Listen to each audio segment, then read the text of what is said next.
Hello friends, कैसे हैं। तो आज हम एक नए पेपर के साथ हैं और आज हम बात करेंगे जुलाई 2018 का ये पेपर होगा, है ना, की बात करेंगे और एंशिएंट पार्ट करेंगे आज हम इसमें।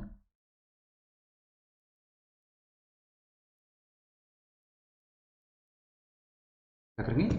एंशिएंट पार्ट इसमें हम कवर करेंगे आज। तो आराम से देखिएगा पूरे पेपर को। तो इसका पहला क्वेश्चन देखिए आज, ये हिस्टोग्राफी से संबंधित है। निम्नलिखित को मिलान कीजिए कि किसने कौन सी स्टेटमेंट बोली है। देखिए जेपी गुच्छ हैं, जो जेपी गुच्छ, उनकी किताब है historian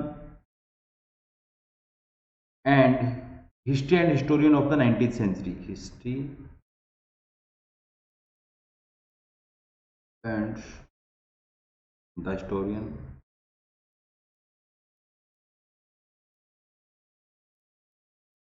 of 19th century,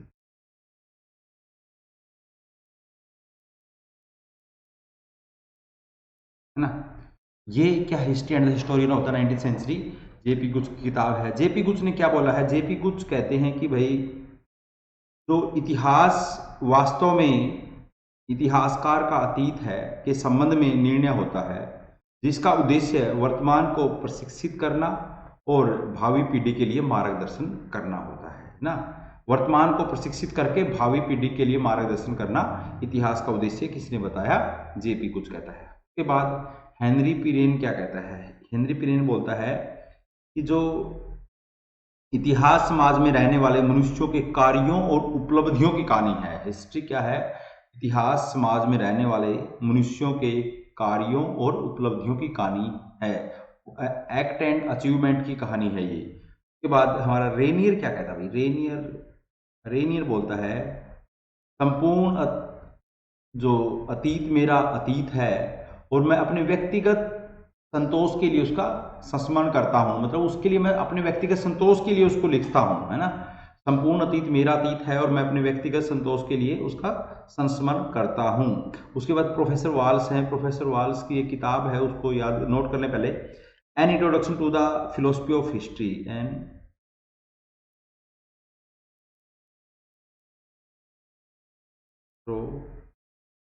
introduction an introduction to the philosophy of history.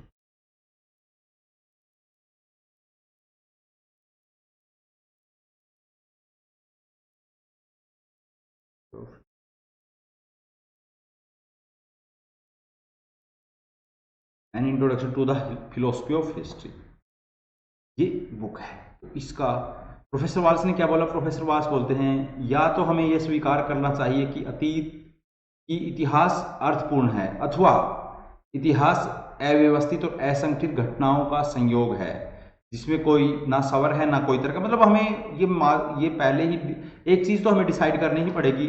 Professor Waals बोल रहे हैं कि या तो हमें स्वीकार कर लेना चाहिए कि इतिहास अर्थपूर्ण है, या अगर इसको हम स्वीकार नहीं करते तो ये हमें मान लेना चाहिए कि इतिहास अव्यवस्थित असंगठित घटनाओं का संयोग है जिसमें न कोई सवर है न कोई तर्क है। तो ये बात उसने बोली है, ठीक है। तो ये तो इसमें जो हमारा उत्तर बनेगा वो 1 का 3, 1 का 3 1 में ही बनता है, तो 1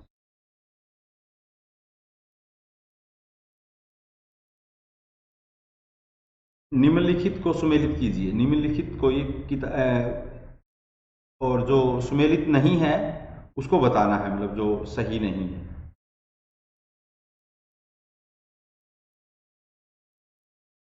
ये सही नहीं है, कौन सा नहीं है? S K Maity the economy life in the northern India in the Gupta period, ये इसी की है, ठीक बात है ये। R K Mookerji history of Indian shipping, इन्हीं की है।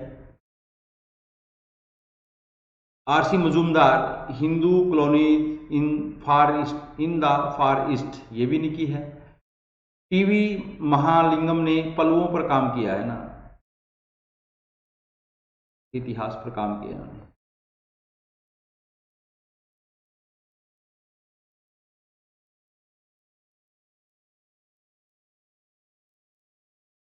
लेकिन द पांड्या किंगडम जो किताब है ये नीलकंठ शास्त्री की है।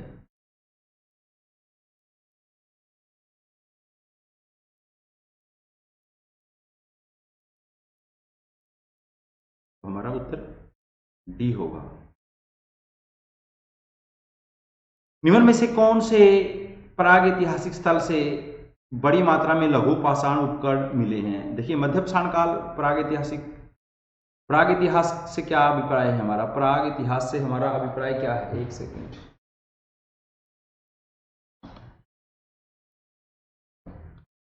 What is the meaning of prag itihas? प्राग इतिहास मतलब प्री हिस्ट्री,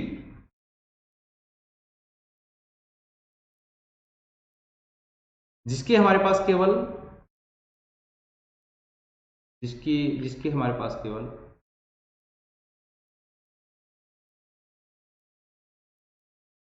पुरातात्विक सोर्स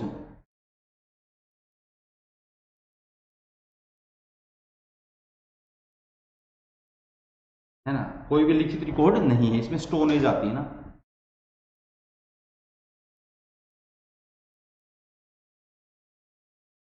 क्या था इसमें? स्टोन एज आती है।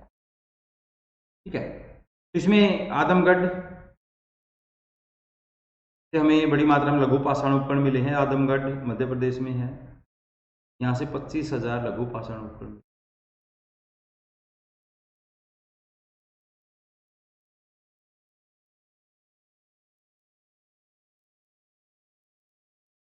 कितने? 25,000 लघु पाषाण उपकरण मिले हैं। कुत्ते व बकरी की हड्डियां मिली हैं यहाँ से।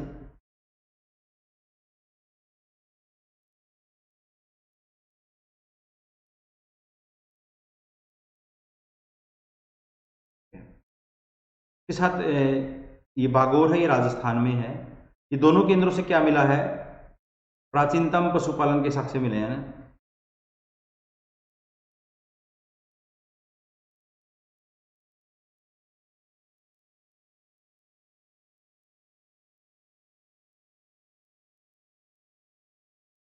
प्राचीनतम पशुपालन के साक्ष्य कहाँ से मिलते हैं? बागोर राजस्थान से। यहाँ से मालिक के साथ कुत्ता भी मिला है।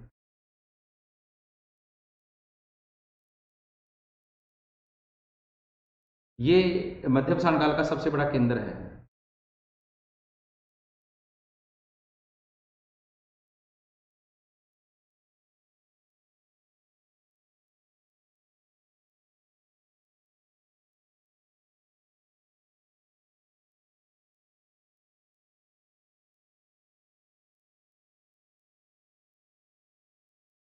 ठीक है, नलगोड़ा सकनकल्लू आपको पता है, यहाँ साउथ, ये दक्षिण भारत में है। यहाँ से क्या राख के टीले मिले हैं।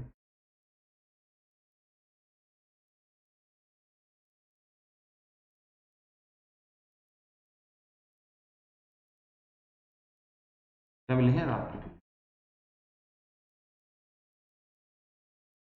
निम्नलिखित में से कौन सी वस्तुएं ताम्र निधि स्थलों से प्राप्त हुई? ताम्र निधि, ताम्र मनुष्य द्वारा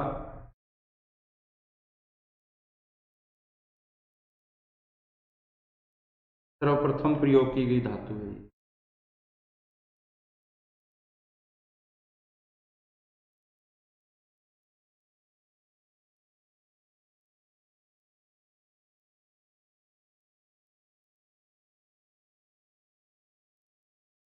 है ना, मनुष्य द्वारा सबसे पहले प्रयोग की गई धातु है ये, है ना। और सबसे पहले जो ताम्र निधि, ताम्र का जो वो मिली है एविडेंस, सबसे पहले ताम्र के साक्ष्य, ताम्र की बरसी मिली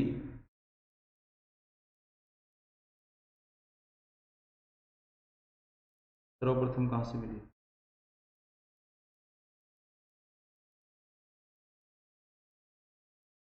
पिठूर, कानपुर से ना, कानपुर से 1822 में, है ना। और ताम्र पर अभी तक के हिसाब से, अभी तक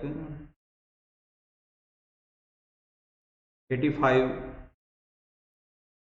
ताम्र 85 स्थान प्राप्त हो चुके हैं इनसे रिलेटेड, है ना।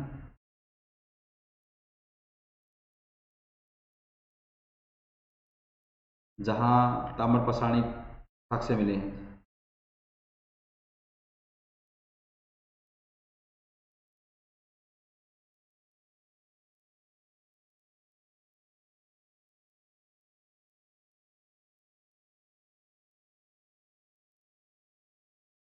ठीक है, जहां पर ताम्र पाषाणिक साक्ष्य मिले हैं। और सर्वाधिक से इनमें सबसे बड़ा ताम्र संचय कहां से मिला है?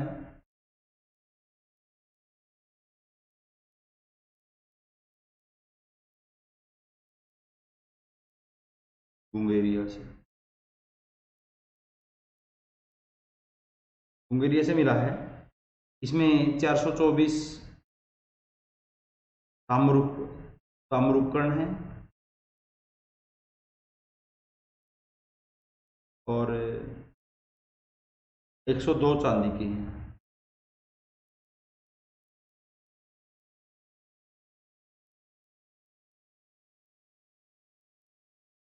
ठीक है,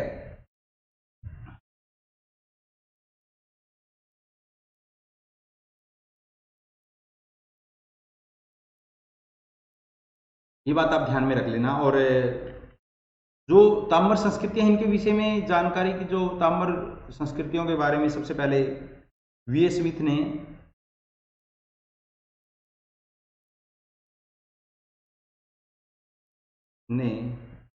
ताम्र निधियों के विषय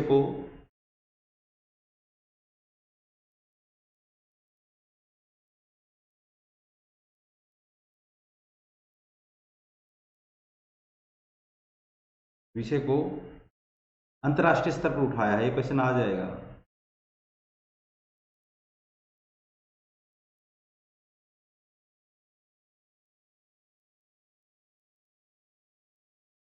है ना, अंतर्राष्ट्रीय स्तर पर उठाया है। और हाइडन हाइन गेल्ड्रन ने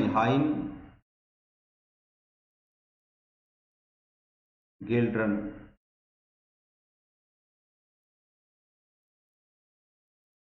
ने ताम्र निधियों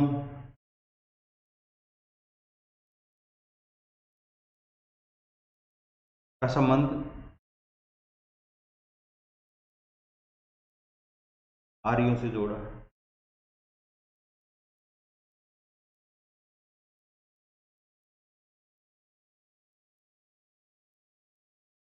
पिगट ने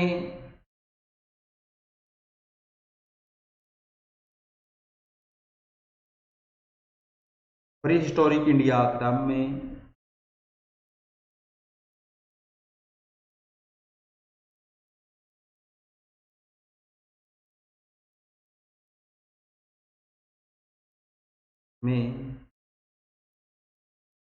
ताम्र निधियों का संबंध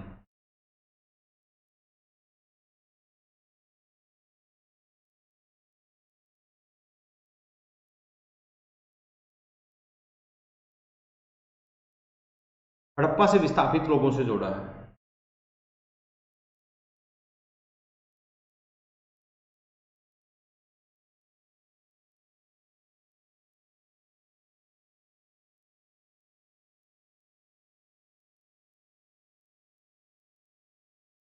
है ना। और गोल्डन चाइल्ड क्या कहता है? गोल्डन चाइल्ड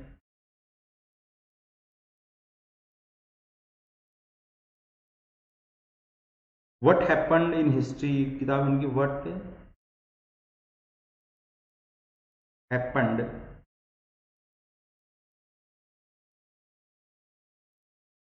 इन हिस्ट्री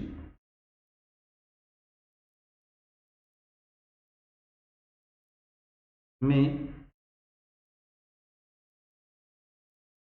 तांबे के लाभों का वर्णन किया ना।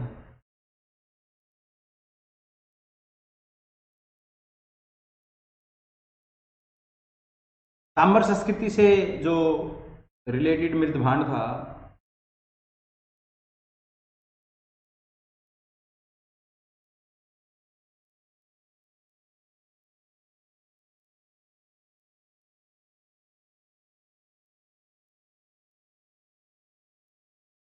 ओसीपी है ना, गेरुए मृत भांड ना।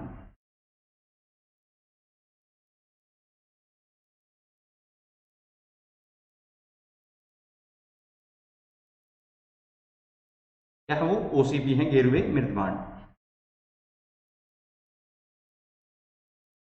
और ये देखिए मानव, ये सभी मानव आकृतियां जो हैं, मानव रूपी आकृतियां मिली हैं, छुरी का मिली है, मत्स्य भाला, ये सब कुछ मिला है। सबसे पहले बिसोली से ना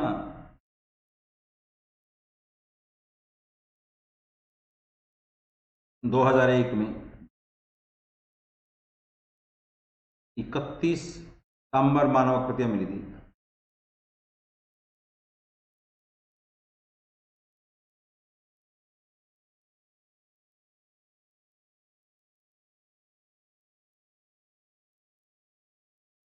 ठीक है।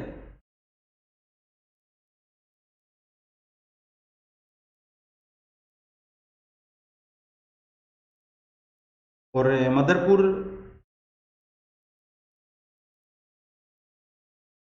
यूपी क्या है,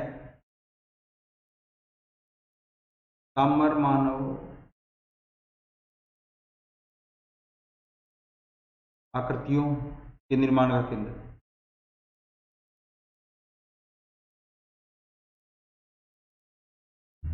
है ना।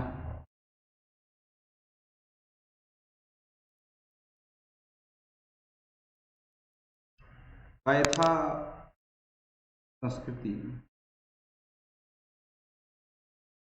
सबसे प्राचीन संस्कृति है ना सांबर में। और जोरवे सबसे अंत की है।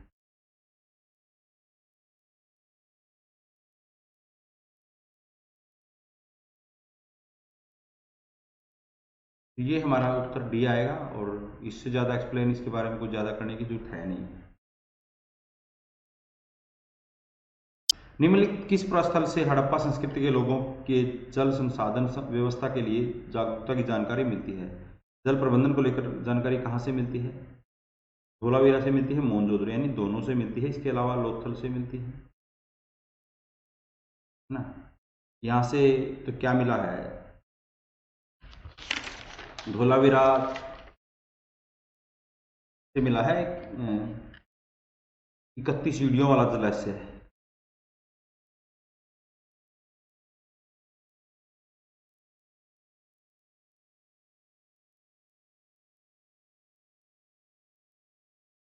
तो सीढ़ियों वाला जलाशय मिला है यहाँ से। और जो विश्व का सबसे बड़ा जलाशय है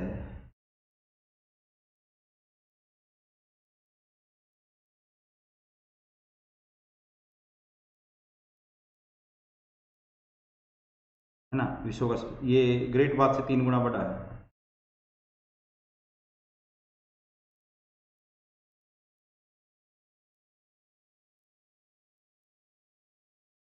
ग्रेट बाथ से क्या है, 3 गुना बड़ा है ये। धोलावीरा 3 भागों में बटा हुआ केंद्र, एकमात्र केंद्र।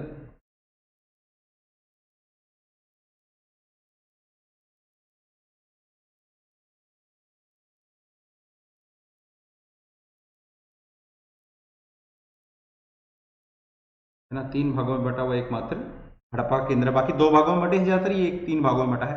ये कर्क रेखा पर था ना।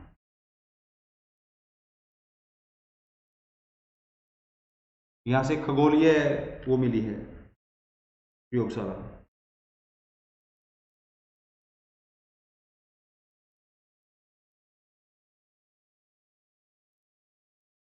क्या मिला, ऐसे एक खगोलीय प्रयोगशाला मिली है। यहाँ से एक सूचना पट मिला है जिसमें 10 अक्षर लिखे हुए हैं, नोटिस बोर्ड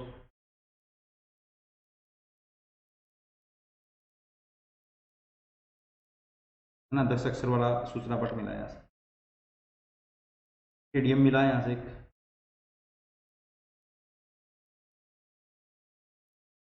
है ना।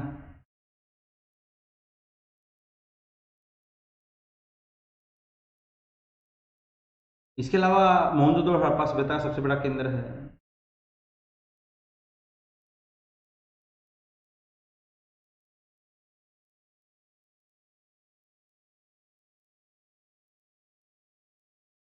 हड़प्पा पहला केंद्र जो खोजा गया,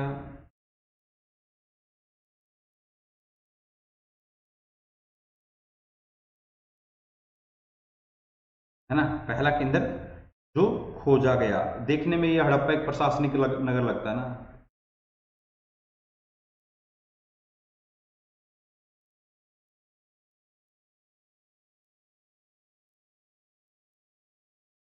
क्वेश्चन पूछ लेंगे, देखने में कौन सा प्रशासनिक नगर लगता है। इसको तोरण द्वार का नगर कहते हैं, तोरण,